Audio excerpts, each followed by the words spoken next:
Hey friend, you may be wondering, does the fact that Ellen G. White quoting from other authors, does that make her a false prophet? Does that make her uninspired? Well, let's take a look at what the Bible and what the Spirit of Prophecy have to say.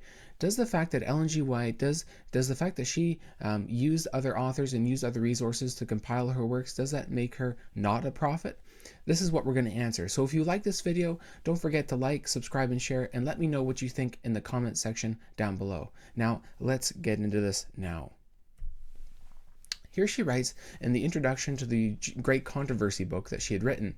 She says, in some cases where a historian has so grouped together events as to afford, in brief, a comprehensive view of the subject, or has summarized details in a convenient manner, his words have been quoted, but in some instances no specific credit has been given, since the quotations are not given for the purpose of citing that writer as authority, but because his statement affords a ready and forcible presentation of the subject, and narrating the experience and views of those carrying forward the work of reform in our time, similar use has been made of their published works. So it's pretty clear here. Ellen G. White is saying, hey, look, I used other resources. I used other sources. She didn't try to hide this and be malicious about it. And so the question is, does this fact that she used other authors, does that make her not a prophet? Does that make her uninspired, just a woman? Well, let's take a look at this and see what the Bible has to say about this. Here I've outlined 5 different points here, all pointing to the fact that Bible authors use books outside of their repertoire. In Joshua 10:13, there's a reference to the book of Jasher, or the book of the upright, which was likely an ancient Hebrew poem. So here the author of Joshua here used a book outside their own inspiration. Now Ezekiel and Daniel both made references to Near Eastern mythology and literature.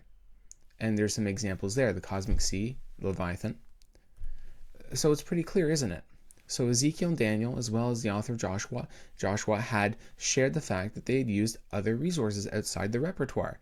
Now, what about the New Testament? Well, as you see on the slide here, you're going to see that even Paul, the great missionary and apostle Paul, who was inspired by God, who had written much of the New Testament, also used resources outside of his own. Here, the Apostle Paul quoted the Cretan philosopher Epimenides in his letter to Titus. In Titus chapter 1 verse 12, Paul writes, one of Crete's own prophets has said it, Cretans are always liars, evil brutes, lazy gluttons. And this quotation is from that poem. There's Aratus. Paul also quoted from Aratus, who's a Greek poet. For in him we live and move and have our being. So this line is from Aratus' poem. Next one is Menander in 1 Corinthians 15:33. Paul writes, bad company corrupts good character. This is paraphrased of a line from the Greek playwright. So pretty potent, eh?